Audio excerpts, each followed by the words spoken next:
Suara itu menggema di ruangan yang tiba-tiba terasa sempit. Kata-kata tajam dan bergerigi melesat di udara seperti anak panah beracun. Tapi tak ada yang mengenaimu. Kamu duduk di sana, diam membeku.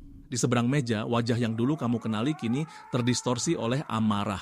Mulutnya terbuka, mengeluarkan rentetan tuduhan dan frustrasi. Tapi bagimu, suaranya terdengar seperti dengungan jauh, seperti badai yang mengamuk di balik kaca tebal. Kamu telah membangun benteng yang tak terlihat, namun lebih kuat dari baja. Benteng yang terbuat dari keheningan. Setiap otot di rahangmu menegang.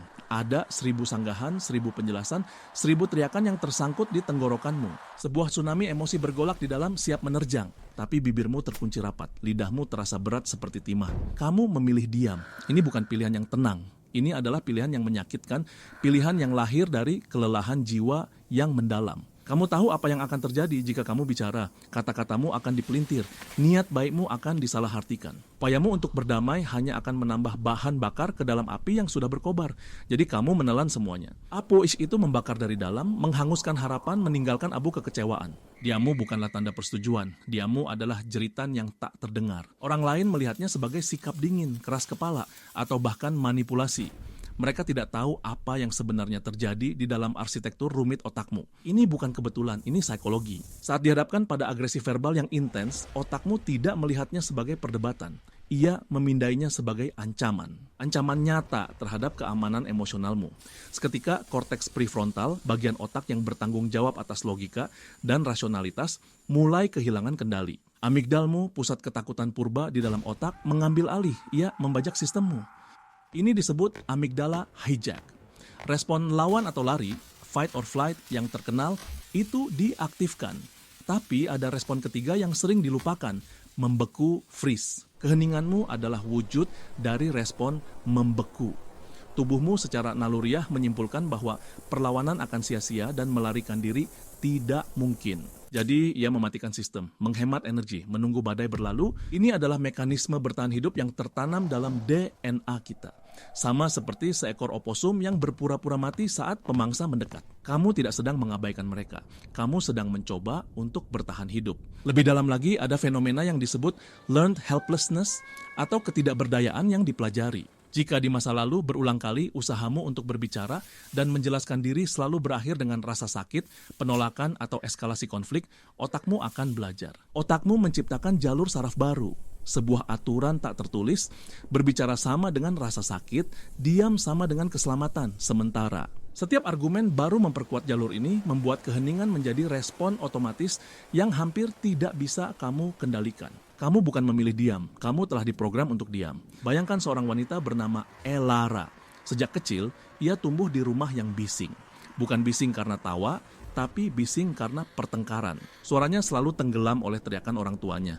Setiap kali ia mencoba berbicara, ia diabaikan atau disuruh diam. Dunianya mengajarkan satu pelajaran brutal. Suaranya tidak penting, diam adalah satu-satunya cara untuk tidak menjadi target. Sekarang Elara dewasa dan menjalin hubungan dengan Lukas.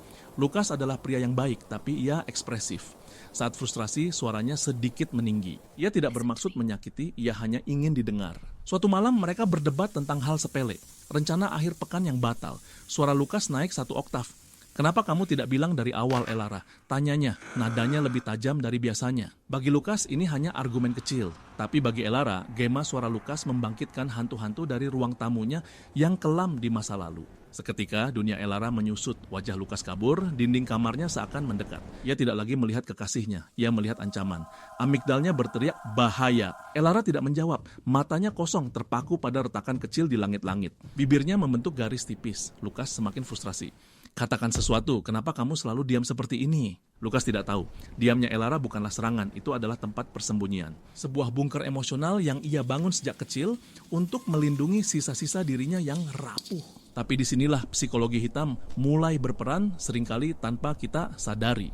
Keheninganmu yang lahir dari pertahanan diri memiliki kekuatan yang luar biasa destruktif. Inilah kebenarannya. Keheninganmu bukanlah kekosongan. Itu adalah cermin. Cermin hitam yang pekat. Saat kamu diam, kamu menolak untuk menjadi target. Kamu menolak untuk menerima proyektil emosional yang mereka lemparkan. Dan apa yang terjadi pada energi yang tidak memiliki tempat untuk mendarat, ia memantul kembali. Orang yang berteriak padamu tiba-tiba sendirian dengan amarahnya. Kata-kata kasarnya menggantung di udara, memekakkan telinga tanpa ada jawaban yang bisa meredakannya. Mereka dipaksa untuk menghadapi keburukan emosi mereka sendiri. Keheninganmu menciptakan ruang hampa yang tidak nyaman. Ruang hampa ini menarik semua energi negatif di dalam ruangan dan memusatkannya kembali pada si penyerang. Mereka mulai mendengar betapa tidak masuk akalnya teriakan mereka. Mereka mulai merasakan betapa berlebihannya kemarahan mereka. Kamu tidak mengatakan sepatah kata pun, tapi kamu telah menunjukkan kepada mereka potret terburuk dari diri mereka sendiri. Ini adalah bentuk kontrol pasif yang sangat kuat. Kamu mengambil alih narasi tanpa bersuara. Mereka ingin pertarungan, mereka ingin reaksi, karena dalam pertarungan ada dua pihak yang bersalah. Tapi saat kamu diam, hanya ada satu orang yang terlihat seperti monster. Dan itu bukan kamu. Ini bukan manipulasi yang disengaja. Ini adalah akibat tak terhindarkan dari mekanisme pertahananmu. Senjata yang tidak pernah kamu minta, tapi sekarang ada di tanganmu. Namun senjata ini memakan korban dari dua sisi. Cermin hitam itu ada harganya. Setiap kali kamu menggunakannya, retakan di antara kalian semakin dalam. Kepercayaan terkikis, intimasi menguap. Dinding yang kamu bangun untuk melindungimu juga menjadi penjaramu. Orang lain mungkin akhirnya berhenti berteriak. Tapi mereka berhenti bukan karena mengerti, melainkan karena kelelahan. Mereka menyerah mencoba menembus bentengmu. Mereka belajar bahwa tidak ada jalan masuk. Dan di dalam keheningan yang aman itu, kamu sendirian. Terlindungi tetapi terisolasi. Aman tetapi hampa. Siklus ini akan terus berulang. Ancaman, keheningan, frustrasi, jarak. Hubungan itu perlahan mati, bukan karena ledakan besar, tapi karena kehabisan napas dalam ruang hampa yang kamu ciptakan. Memahami psikologi di balik diammu adalah langkah pertama. Ini bukan tentang menyalahkan diri sendiri. Ini tentang mengenali luka yang menciptakan perisai itu. Tantangan sebenarnya bukanlah memenangkan argumen. Tantangannya adalah menemukan keberanian untuk menurunkan perisai itu sedikit demi sedikit. Untuk berbisik, aku takut saat nalurimu menyuruhmu membeku. Karena pada akhirnya, hubungan yang nyata tidak dibangun di atas kemenangan atau kekalahan dalam perdebatan. Ia dibangun di atas keberanian untuk tetap hadir, bahkan saat kata-kata terasa paling menakutkan. Pertanyaannya bukan lagi, bagaimana cara agar aku tidak disakiti? Pertanyaannya menjadi, apakah hubungan ini layak untuk diselamatkan dari keheningan? Dan jawaban atas pertanyaan itu hanya kamu yang tahu.